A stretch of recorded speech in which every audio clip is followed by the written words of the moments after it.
దయచేసి రాని అసెంబ్లీకి రానటువంటి ఎమ్మెల్యేలు ఎవరన్నా ఉంటే ఆ జీతాలు దయచేసి వాపస్ ఇచ్చేయండి. లేదా నేను నా వారం రోజులు అసెంబ్లీలో సమావేశాలు ఉన్నాయి అనుకున్నప్పుడు వారంకు వారం మీరు వస్తే 2,75,000 ఉంచుకోండి. లేదా 10 రోజులు అసెంబ్లీను ఉంటే మిగతా దినాలు రాకున్నా అసెంబ్లీ ఉన్న రోజులు వస్తే ఆ 2,75,000 ఉంచుకోండి.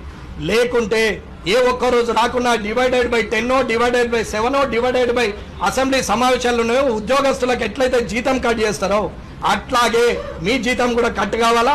కట్ అయ్యేదాకా ఊరుకునే లేదు. ప్రజలకు చెప్పాల్సిందే. ముఖ్యానికి ఏం రాలేదు.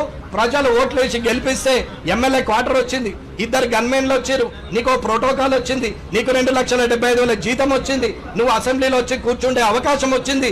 ఇవాళ నిన్ను నాయకుడు అనుకుంటున్నారు. నువ్వు ఎప్పుడు నియోజకవర్గానికి వస్తే అప్పుడు వెంకటేశ్వర స్వామి, భద్రాచలం రామయ్య, యాదాద్రి లక్ష్మీనరసింహ స్వామి వచ్చిండు, మాకు ఆశీర్వాదాలు ఇస్తాడు, ఏమైనా చేసిపోతాడు అనుకున్నారు. కానీ కద్దరు బట్టలు వేసుకోండి.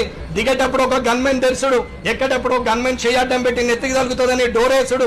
సార్ నువ్వు కాపాడుతుంటే కోడిగుడ్డు లాంటి ఎమ్మెల్యేలను ఏడ చిప్పవలిగిపోతుందో అని కాపాడే గన్మెన్లు పోలీసులు ఉంటారు తప్ప ఇది మీ కష్టం కాదన్నా. ప్రజలు ఇచ్చిన సౌకర్యం, అది ప్రజలకు సేవ చేస్తారనేది అర్థం చేసుకోవాలని కోరుకుంటూ ఇకనైనా మార్పు రావాలని కోరుకుంటున్నాను. జై హింద్, జై